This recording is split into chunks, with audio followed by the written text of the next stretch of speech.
আজকের যে স্বরাষ্ট্রমন্ত্রী কালকে দেখবেন পিটানের ঠেলায় ক্ষমতায় যদি না থাকে হসপিটালে শুয়ে আছে। এগুলি তো আমরা পত্রিকায় দেখি, ছবি শুদ্ধ দেখি, কথা ঠিক কিনা? এগুলি আমি বললাম কেন? এই জন্য বললাম ইতিহাস ভুলে যাওয়া উচিত না, ক্ষমতার দম্ভে পাগল হয়ে যাওয়া উচিত না। আল্লাহ পাক বলেছেন লিনানজুরাকুম কাইফা তা'মালুন, ক্ষমতা দিয়ে আমি দেখি আমলটা কি করো, তোমার আমলটা কি হয়, কি ধরনের ব্যবহার করো জাতির সাথে, মানুষের সাথে।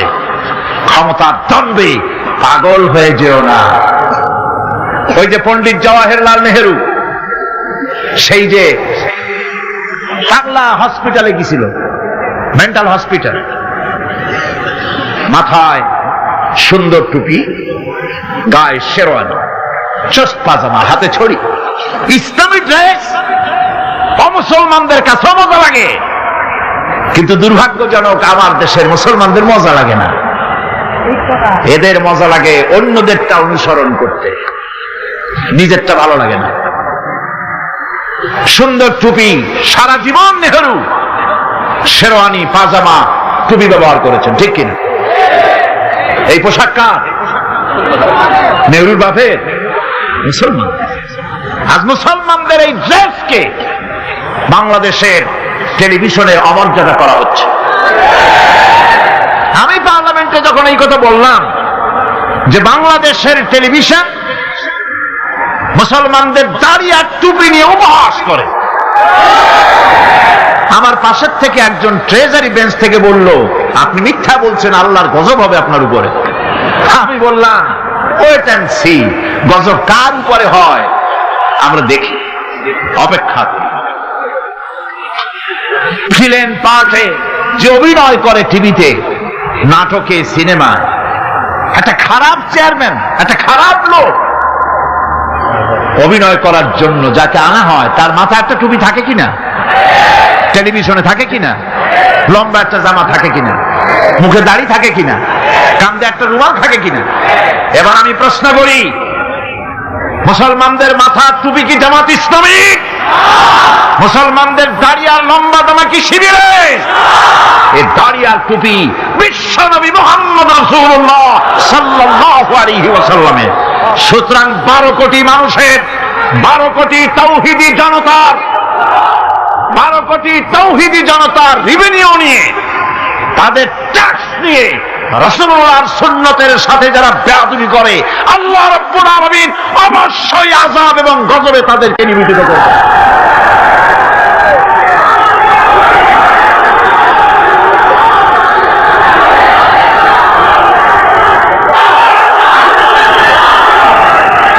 আমার বন্ধুগণ, পণ্ডিত নেহেরু হসপিটালে গিয়েছে, পাগলেরা জিজ্ঞেস করছে, এত সুন্দর কেতাদুরস্ত লোক তো দেখে নাই, তুমি কে গো? উনি বললেন, আমারে ঠিক পাও নাই, আমি ভারতের প্রধানমন্ত্রী পণ্ডিত জওয়াহরলাল নেহেরু। এক পাগল অনেক সময় আপাদমস্তক নিরীক্ষণ করে দেখে বলছেন, ও সেই কথা, তা ঠিক আছে, আমরাও তখন এখানে এসেছি না, তোমার মতো এরকম লম্বা লম্বা কথা আমরাও বলতাম, থাকো আমাদের কাছে কিছুদিন, তোমার মাথাটাও ঠান্ডা হয়ে যাবে। সুতরাং দুনিয়ার এই রঙ্গমঞ্চে এসে যারাই স্বৈরাচার হয়েছে, মানুষের উপর নির্যাতন করেছে, নিজের মন গড়া আইন কানুনকে চাপায় রাখবার চেষ্টা করেছে, নিজের ক্ষমতাকে দীর্ঘস্থায়ী করার জন্য দলীয়করণ, আত্মীয়করণের নিকৃষ্টতম উদাহরণ সৃষ্টি করেছে, আল্লাহ রাব্বুল আলামিন গজব দিয়ে তাদেরকে বিদায় করেছে। সুতরাং এই পৃথিবীর রঙ্গমঞ্চ, এইখানে আল্লাহ পাক কোন জালিমকে বরদাস্ত করেন নাই, ঠিক কিনা কন? আল্লাহ রাব্বুল আলামিন তাই ঈমানে সমৃদ্ধ লোকদেরকে রব্বুল আলামিন তাদেরকে শুনান, ভয় পায় না। এ ধরনের জুলুম করেছিল ফেরাউন, ডুবাই দিছি তারে। জুলুম করেছিল নমরুদ, নমরুদকে মারার জন্য কোন জেনারেল লাগাই নাই, একটা খোড়া কর্নেল দিয়েই শেষ করে দিছি। দিছে কিনা? একটা ঠ্যাং ভাঙ্গা মশাই শেষ করছে না? একটা ঠ্যাং ভাঙ্গা মশাই শেষ করে দিল। আবু জাহেলের গোষ্ঠী শেষ হয়ে গেল, জামাল নাসের গেল, মুস্তফা কামাল পাশা গেল, রেজা শাহ পাহলভী গেল। তাদের প্রেতাত্মা যারাই দুনিয়ায় যেই মঞ্চে আসলো আল্লাহ বিদায় করে দিলেন। কিন্তু এমনই দুর্দশা, যে যায় লঙ্কা সেই আর মানুষ হালে ফেরে না। যাওয়ার আগে খুব দোয়া করে, আল্লাহ আর একটা বার, কিন্তু গেলে আর উস থাকে না। ঠিক কিনা? আমার বন্ধু, ভয় পাওয়ার কারণ নাই। কোরআনে কারীম পরিষ্কার করে ঘোষণা করছেন, আল্লাহ রাব্বুল আলামিনের নবী তাকেও কাফির বেঈমানেরা দুনিয়া থেকে মিটাই দিতে চেয়েছে। হিজরতের রাতে হযরতে আবু বকর সিদ্দিক রাদিয়াল্লাহু তাআলা আনহুকে সঙ্গে করে নিয়ে নবীজি সর পাহাড়ে চলে গেলেন। ফজর হয়ে গেল। হযরত আবু বকর বলেন, হুজুর আর বাঁচার উপায় নাই, কাফেররা দেখে ফেলবে, এখনই পালাই, গুহার মধ্যে ঢুকি। এই গুহার ভিতরে সাপ থাকতে পারে, বিচ্ছু থাকতে পারে, আমি আগে ঢুকি, সাপ করি, যদি কোনো বিপদ হয় আমার উপর থেকে হয়ে যাক, আল্লাহর নবী বেঁচে থাকুন। গুহার ভিতরে নেমে নিজ হাতে সবকিছু সাফ করে হুজুরকে সেখানে তিনি ডাকলেন। নবীজি বললেন, আবু বকর বড় কষ্ট করেছি, একটু বিশ্রাম করি। হযরত আবু বকর উলুর উপরে মাথা রেখে হুজুর ঘুমায় গেলেন। রাসূল করিম সাল্লাল্লাহু আলাইহি ওয়াসাল্লাম ঘুমিয়ে আছেন। কাফেররা খুঁজতে খুঁজতে এসে গেছে। হযরত আবু বকর বলেন, হুজুর বাঁচার উপায় নাই, কাফেররা গুহার দরজা পর্যন্ত এসেছে, আমরা তো ধরা পড়ে গেলাম। হুজুর বলেন, ভয় পেও না, চিন্তা করো না, ইন্নাল্লাহা মা'ানা লা তাহজান ইন্নাল্লাহা মা'ানা। কোন চিন্তা করো না, পেরেশান হয়ো না, আমরা মাইনরিটি নই, আমরাই মেজরিটি, কারণ আল্লাহ রাব্বুল আলামিন আমাদের সাথে আছেন। কাফেররা কিচ্ছু করতে পারলো না, আল্লাহ পাক হেফাজত করলেন, আল্লাহ তাকে মদিনায় আনলেন, আল্লাহ প্রেসিডেন্ট বানাই দিলেন। সুবহানাল্লাহ, সুবহানাল্লাহ কইতে ইচ্ছে করে। এই পৃথিবী একদিন পরিসমাপ্তি ঘটবে এবং আল্লাহর দরবারে আমাদেরকে উঠতে হবে এবং সেখানে আমাদের বিচার হবে। সেখানে আমাদের কি হবে? বিচার হবে। আল্লাহ পাক বিচারটাকে নির্ভুল করার জন্য, সঠিক করার জন্য প্রত্যেকের গলায় আমলনামা ঝুলায় রাখছে, এখানে রেকর্ডের ব্যবস্থা করা হয়েছে। আল্লাহ পাক বলছেন, ওয়া কুল্লু ইনসানিন আলজামনাহু তাইরাহু ফি উনুকিহি ওয়া নুখরিজু লাহু ইয়াওমাল কিয়ামাতি কিতাবান ইয়ালকাহু মানশুরা। আল্লাহ পাক বলেন, প্রত্যেকের ভালো মন্দ কর্মফল, কর্মলিপি আমি তার গলায় ঝুলায় রেখেছি। কিয়ামতের দিন সে নিজের কাছে স্পষ্ট সব দেখতে পারবে, কোনো জিনিস বাদ পড়বে না। তার গলায় তার আমলনামা ঝুলানো আছে, সব রেকর্ড হতেছে। এই পৃথিবী থাকবে না, এটা কি চিরকাল থাকবে? না, এর একটা পরিসমাপ্তি ঘটবে। যেমন করে সারা বছর লেখাপড়া করার পর কলেজে, বিশ্ববিদ্যালয়, মাদ্রাসায়, হাই স্কুলে, সব জায়গায় সারা বছর লেখাপড়া করার পর যেমন পরীক্ষা দেওয়ার একটা দিন আসে, সারা বছর ব্যবসা করার পর হিসাব নিকাশ করার যেমন একটা সময় আসে, সারা মাস চাকরি করার পর বেতন পাওয়ার যেমন একটা দিন আসে, সারা জীবন চাকরি করার পর পেনশন পাওয়ার যেমন একটা সময় আসে, অনুরূপ ভাবে এই দুনিয়া যেদিন শেষ হয়ে যাবে, আল্লাহ নির্ধারিত সময় শেষ হয়ে যাওয়ার পর একটা সময় আসবে যখন আল্লাহ রাব্বুল আলামিন সব শেষ করে দিবেন, লন্ডভন্ড হয়ে যাবে, কিছুই থাকবে না। কোরআনে সব আল্লাহ বলে দিয়েছেন। আল্লাহ পাক বলেন, এই পৃথিবীর সব কেমন ভাবে ধ্বংস হবে তার চিত্র আল্লাহ পাক কোরআনে কারিমে তুলে ধরেছেন। ইদাস সামাউ ফাতারাত ওয়া ইদাল কাওয়াকিবু তাসারাত ওয়া ইদাল বিহারু ফুজ্জিরাত ওয়া ইদাল কুবুরু বু'সিরাত। যখন আকাশসমূহ দীর্ণ বিদীর্ণ হয়ে যাবে, তারকাগুলি বিক্ষিপ্ত হয়ে ছিটকে পড়বে, আর সমুদ্রগুলি উচ্ছ্বসিত হয়ে পড়বে, কবরগুলি সব তার ভেতরে যা আছে উদ্গীরণ করে দেবে। তারকাগুলি স্তিমিত হয়ে যাবে। এরপরে সমস্ত আকাশগুলি কিতাবের পৃষ্ঠার মতো একটার পরে একটা ঠাস ঠাস করে পড়তে থাকবে, চূর্ণ বিচূর্ণ হয়ে ভেঙে চুরে একাকার হয়ে যাবে। পাহাড়গুলিকে উড়িয়ে দেওয়া হবে, চন্দ্র এবং সূর্য একাকার হয়ে যাবে। আল্লাহ রাব্বুল আলামিন বলেন, ফাইদা বারিকাল বাসার ওয়া খাসাফাল কমার ওয়া জুমিআশ শামসু ওয়াল কমার। চক্ষু যখন বিস্ফারিত হয়ে যাবে, চাঁদ যখন তার আলো হারিয়ে ফেলবে, সূর্য যখন তার আলো হারিয়ে ফেলবে, চাঁদ আর সূর্য সব একাকার হয়ে যাবে, সেই সময়ের অবস্থাটা কি চিন্তা করো। মানুষ হয়রান হয়ে দৌড়াদৌড়ি করবে। وَحُمِلَتِ الْأَرْضُ وَالْجِبَالُ فَدُكَّتَا دَكَّةً وَاحِدَةً। জমিন এবং পাহাড়গুলির মধ্যে আল্লাহ রাব্বুল আলামিন সংঘর্ষ বাঁধিয়ে দিবেন। পাহাড়গুলি ভেঙে চুরে টুকরা টুকরা হয়ে যাবে। পাহাড়গুলি উঁচু করে জমিনের উপরে আছাড় মেরে আল্লাহ রাব্বুল আলামিন ভেঙে চুরে চুরমার করে দিবেন। সুবহানাল্লাহ। ওয়াতাকুনুল জিবালু কালইহনিল মানফুস। পাহাড়গুলো পেঁজা ধোনা তুলার মতো করে পুড়িয়ে দেওয়া হবে, পাহাড় উড়ে যাবে। এই দুনিয়ায় ফাঁকিবাজি করে বহুত কিছু করা যায়, কিন্তু কিয়ামতের মাঠে এগুলি কিছুই চলবে না। আল-ইয়াওমা লা ইয়ানফাউ মালুন ওয়ালা বানুন। কিয়ামতের দিন ধন সন্তান সন্ততি আর সম্পদ কোনো কাজে লাগবে না। সেদিন শুধু আমল যদি ভালো হয় কাজে লাগবে, আমল খারাপ হবে সব শেষ হয়ে যাবে।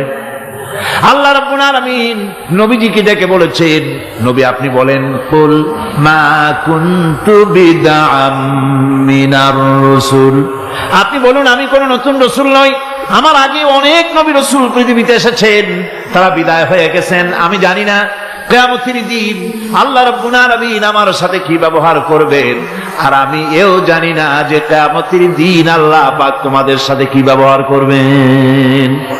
এই আয়াত নাযিল হওয়ার পর আল্লাহর হাবিব তার মেয়েকে ডাকলেন, জামাইকে ডাকলেন, নাতিদেরকে ডাকলেন, আহলে বাইতদেরকে ডাকলেন, আর বললেন, ও আমার মেয়ে কলিজার টুকরা ফাতেমা গো শোনো, কেবলমাত্র আয়াত নাযিল হয়ে গেল, আল্লাহ পাক আমাকে শোনাচ্ছেন কিয়ামতের দিন আমি জানি না আমার সঙ্গে কি ব্যবহার করা হবে, আর এও জানি না যে তোমাদের সাথে কি ব্যবহার করা হবে।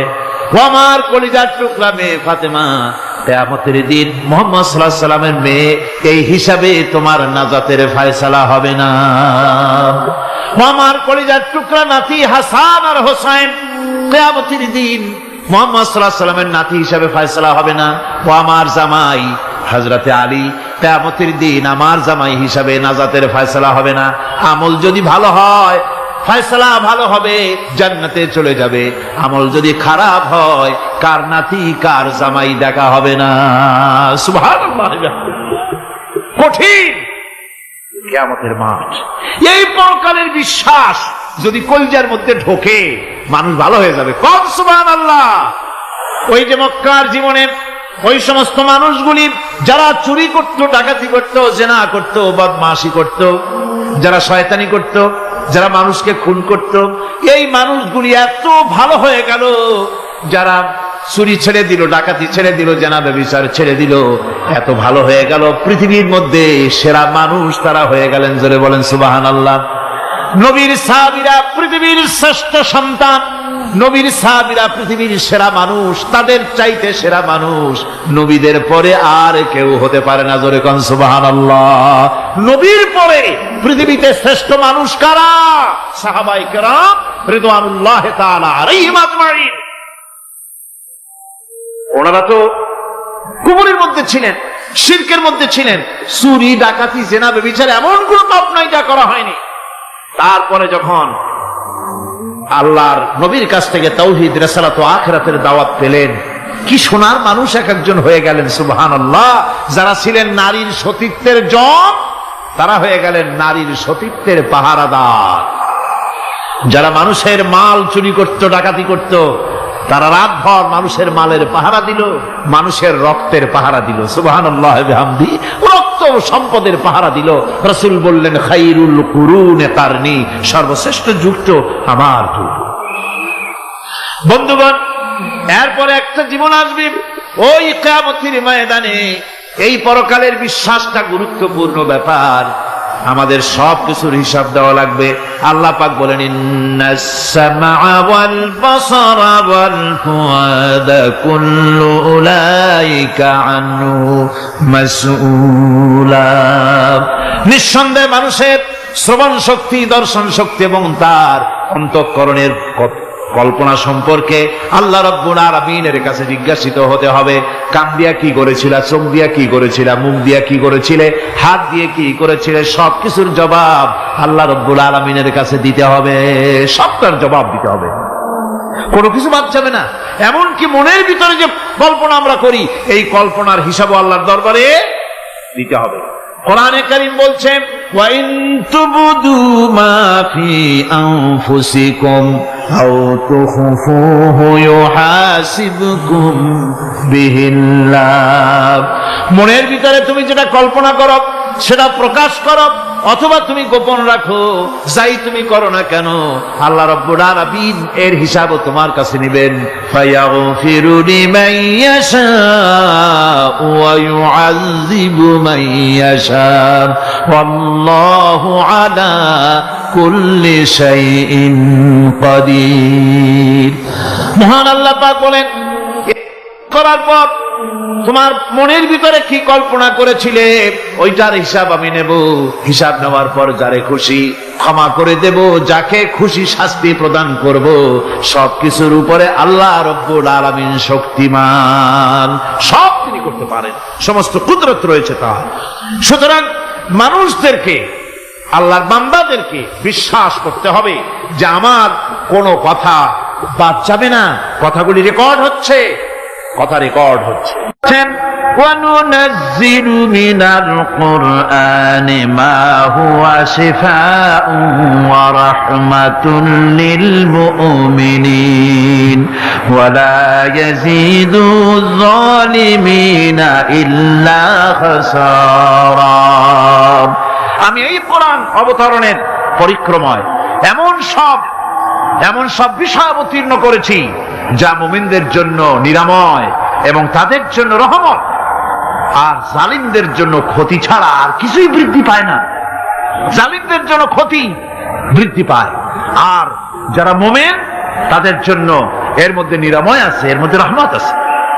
অর্থাৎ যারা এই কোরআনকে যারা নিজেদের আইনের কিতাব হিসাবে গ্রহণ করেছে, কোরআনকে তাবিজের কিতাব হিসাবে নয়, ধর্মীয় কিতাব হিসাবে নয়, কোরআন সংবিধান। কোরআন কি?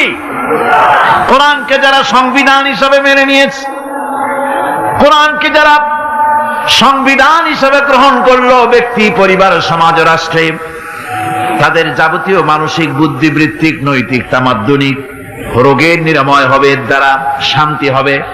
কিন্তু যেসব জালিম এই কোরআনকে প্রত্যাখ্যান করেছি, কোরআনকে যারা মৌলবাদীদের কিতাব বলে, কোরআনের কথা বললে মৌলবাদ বলে গাল দেয়, তারা তাদের কপালকে পোড়াইয়া ছাই বানাইয়া দিছে। এই পৃথিবীতে আসার পর আমাদের হায়াত তো বাড়ছে না, বরং হায়াত প্রতি মুহূর্তে কি হচ্ছে? লোকেরা বলে হায়াত বাড়ে, হায়াত তো বাড়ে না। হায়াত কি হয়? জন্মের পরের থেকে আমার জন্য রিজার্ভ আছে যতটুকু, 50 বছর বাঁচবো, 60 বছর বাঁচবো, যতটুকু হায়াত আমার জন্য নির্ধারিত করা আছে, নির্ধারণ করা আছে, প্রতিদিন একদিন করে কমে যেতেছে। এজন্য আমি বলি, আমার বাড়িতে যে ঘড়িটা আছে, এই ঘড়িটা বেলা 1টার সময় ঢং করে একটা আওয়াজ দেয়, শ্রোতাকে শুনিয়ে দেয়, বাড়িওয়ালা তোমার জীবনের মূল্যবান হায়াত থেকে 1 ঘন্টা কমায়া দিলাম। 2টার সময় 2টা ঘন্টা লাগায় শোনায় দিল, বান্দারে তোমার জীবনের মূল্যবান সময় থেকে 2টি ঘন্টা কমে গেল। এমনি করে দিন গেল, মাস গেল, বছর গেল, আমাদের হুঁশ হলো না। সময় চলে গেল তাস খেলে খেলে, সময় চলে গেল আমাদের খেলাধুলা করে, শয়তানি বদমাশি করে সময় কতটুকুন পেলাম?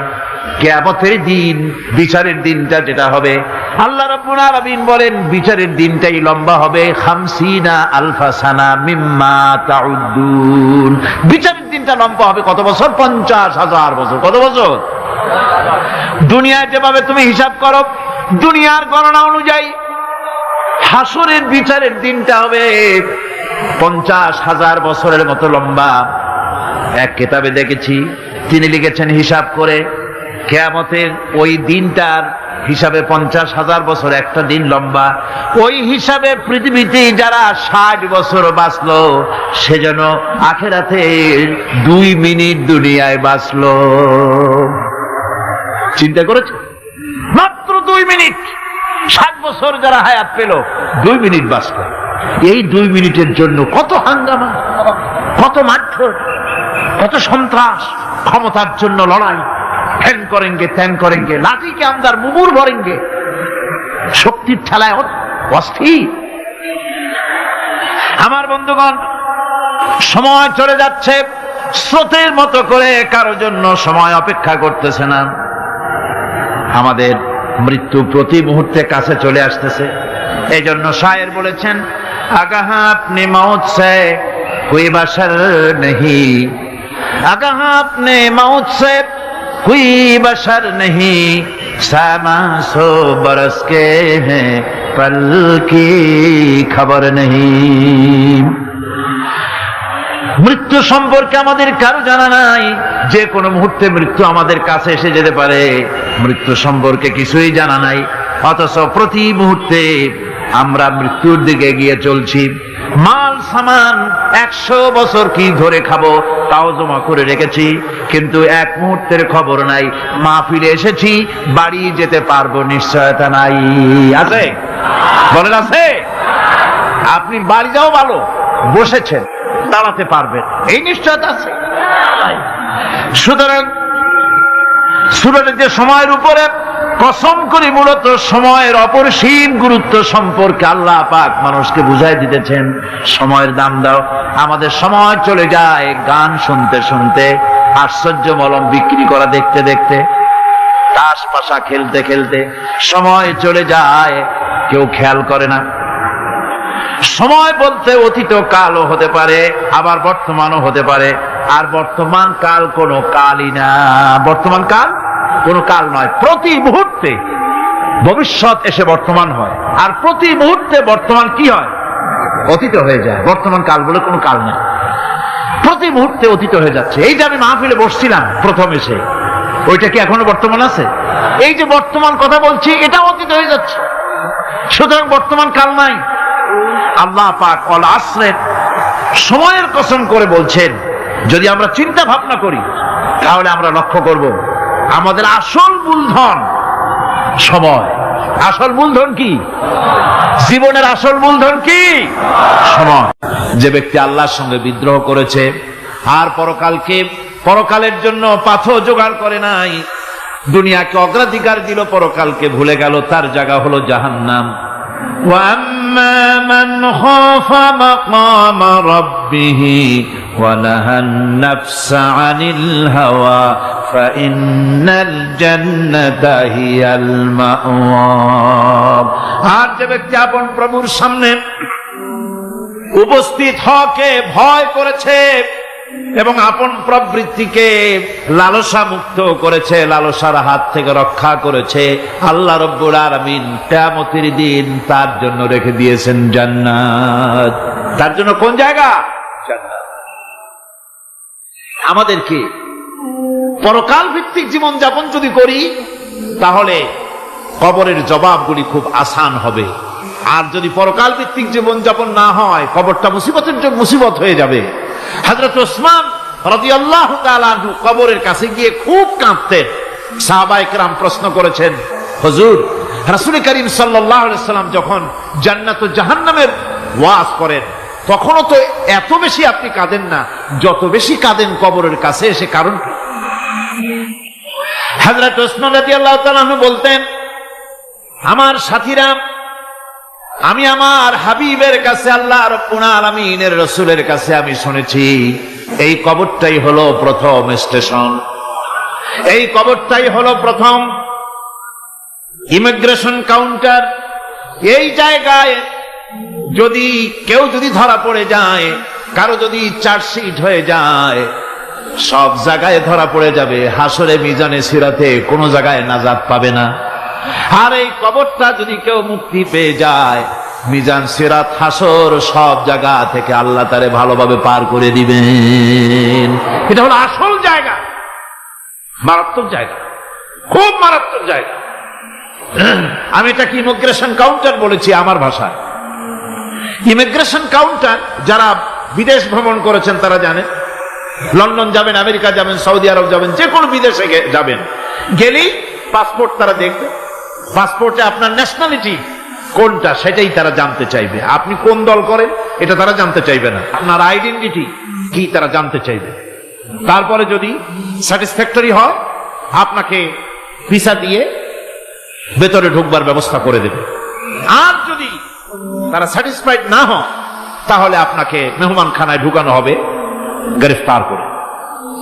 কবর হচ্ছে এ ধরনের একটি ইমিগ্রেশন কাউন্টার। কবরের ভিতরে মানুষ যখনই রাখা হবে, সঙ্গে সঙ্গে দুজন ফেরেশতা আসবে। কবরের কাছে যারা এসেছিল, দাফন হয়ে যাওয়ার পর এই লোকগুলি 40 কদম যেতে যতক্ষণ লাগে, এর মধ্যেই দুজন ফেরেশতা এসে যাবে, এসে জিজ্ঞেস করবে মান রব্বুকা, তুমি কোন দল করতে? ওটা তাদের জানার দরকার নেই। ব্যবসা করতেন না চাকরি করতেন, প্রয়োজন নেই। প্রথমেই জিজ্ঞাসা করা হবে ন্যাশনালিটি, প্রথমেই জিজ্ঞাসা করা হবে তার ন্যাশনালিটি সম্পর্কে, তার আইডেন্টিটিটা কি, এবং সেটাকে সত্যায়িত করার জন্য, বোঝার জন্য 3টি প্রশ্ন। প্রথম প্রশ্ন মান রব্বুকা ওয়া মা দীনুকা ওয়া মান নাবিয়্যুকা, তোমার রব কে, তোমার দিন কি, তোমার নবী কে। যদি এই ব্যক্তি বেঈমান হয়, মুনাফিক হয়, সে বলবে হায় হাতা লা আদরি, হায় হাতা লা আদরি, জানি না আমার রবকে, আমি জানি না। তোমার দিন কি, দিন কারে কয় বুঝি না। এরপরে আল্লাহর নবী জনাবে মুহাম্মদ রাসূলুল্লাহ সাল্লাল্লাহু আলাইহি ওয়াসাল্লামকে দেখানো হবে, বলা হবে মা কুনতা তাকুলু ফি হাদার রাজুল, এই ব্যক্তি সম্পর্কে তোমার ধারণা কি নিকে? বলবে আমি চিনি না। নাউযুবিল্লাহ। বাস, এরপরে তার যা হবার তাই শুরু হয়ে যাবে। আর যদি বান্দাটা মুমিন হয়, প্রশ্ন করা হবে মান রব্বুকা, জবাব দেবে রব্বি আল্লাহ, আমার রব আল্লাহ রাব্বুল আলামিন। ওয়া মা দীনুকা, দীনুনা ইসলাম, আমার দিন হচ্ছে ইসলাম। এরপরে আল্লাহর নবীকে দেখানো হবে। কয়েক রকমের বর্ণনা আছে, কোন বর্ণনায় আছে হুজুরের আকারে দেখানো হবে, অথবা রাসূলকে সরাসরি দেখানো হবে। বলা হবে মা কুনতা তাকুলু ফি হাদার রাজুল, এই লোকটি সম্পর্কে ধারণা কি? মুমিন ব্যক্তি বলবে হাদা নবিয়ুনা মুহাম্মাদুর রাসূলুল্লাহ সাল্লাল্লাহু আলাইহি ওয়াসাল্লাম, ইনি আমার তো সেই নবী মুহাম্মাদুর রাসূলুল্লাহ সাল্লাল্লাহু আলাইহি ওয়াসাল্লাম। আমরা যেন এই রকমের জবাব দিতে পারি, আল্লাহ কবুল করো। সকলে জোরে কোন আমিন। জবাব হয়ে যাওয়ার পর গায়ব থেকে আওয়াজ আসবে ফাফরিশু বিল জান্নাতি ওয়ালবিসু বিল জান্নাহ, ও আমার ফেরেশতারা, আমার এই বান্দাকে জান্নাতের পোশাক পরায়া দাও, আর কবরটাকে জান্নাতের বিছানা বিছায়া দাও। জান্নাতের পোশাক পরায়া দাও, জান্নাতের বিছানা বিছায়া দাও। হিলা মাদ্দা বাসারিহি, তার চোখের দৃষ্টি যতদূর যায় কবরটা ততটা প্রশস্ত করে দাও। এরপর বেহেশতের পোশাক পরাইয়া, বেহেশতের বিছানা বিছায়া ফেরেশতা বলবে নম কানাউমুল উরুস, ঘুমিয়ে যাও। দুলামিয়া যেমন বাসর সজ্জায় নতুন বউ নিয়ে আরামে ঘুমায়, এরকম আরামে ঘুমায় যাও। ইলা ইয়াউমিল কিয়ামা, কিয়ামত পর্যন্ত ঘুমায় থাকবে, আরামে ঘুমিয়ে থাকবে। এরপরে সিংগায় ফুৎকার হবে, সিংগার ফুৎকারের আওয়াজে তার ঘুম ভেঙে যাবে। বলবে ইয়া ওয়াইলানা মান বা'আথানা মিন মারকাদিনা, হায় আফসোস, আমার এত আরামের ঘুম থেকে কে আমাকে জাগ্রত করলো? আমার ঘুমটারে নষ্ট করলো কে? আওয়াজ আসবে, হাযা মা ওয়াদার রহমান ওয়া সাদাকাল মুরসালুন। এটা হচ্ছে রহমানের সেই ওয়াদা, আর মুরসালিনরা, নবীরা সত্য কথাই বলেছিলেন। সেই কিয়ামত অনুষ্ঠিত হচ্ছে।